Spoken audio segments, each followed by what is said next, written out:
Mga master, nag-submit po itong si Senator Win Gatchalian ng kanya pong bagong Senate Bill.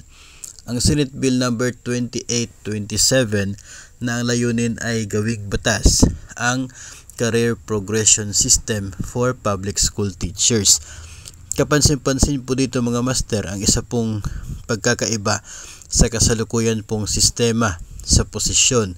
Dito po sa sahod ng mga school administration career line at sa supervision career line. Kasi nga po ito pong public schools district supervisor ay magiging equivalent na siya ng sahod sa mga school principal 2 at master teacher 3. So ang dati po kasi sa kasalukuyan equivalent po pantay ng salary grade ang school principal 4 at public schools district supervisor.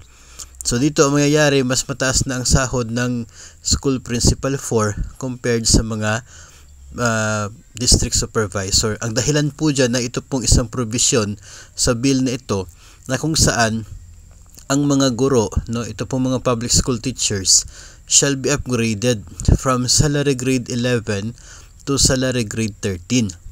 So tataas po ng dalawang salary grade ang sahod galing po sa teacher 1 hanggang doon po sa master teacher positions at school principal positions. Kaya nga po mas mataas ng dalawang salary grade yung sahod nito pong school principal 4 compared sa public schools district supervisor.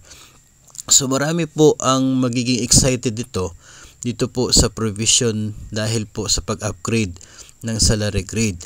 Pero ang malaking tanong po talaga dyan ay kung ito ba ay lulusot at ma-approve at maging batas, sapagkat kaunti na lamang po yung panahon ng current Congress, ng atin pong 19th Congress, para po na makapag-discuss sa mga bills at makapagsagawa ng batas, dahil hanggang sa kalagitnaan na lamang ng 2025 ang current Congress. Pagdating po ng July ay back to zero na naman, submission na naman ng mga bagong bills. So bagamat medyo maliit na po yung tsansa na ito ay maging batas, marami naman po sa atin ang positibo at umaasa na sana ito po ay maging batas. Kasi iba po yung career progression na sa kasalukuyan po ay sa bisa ng isa pong executive order na Pangulong Duterte. Iba po, mas malakas po siya kapag isa talagang batas yung basis ng career progression. So asahan po natin at we will expect that, at also doon po sa pag-upgrade ng sahod.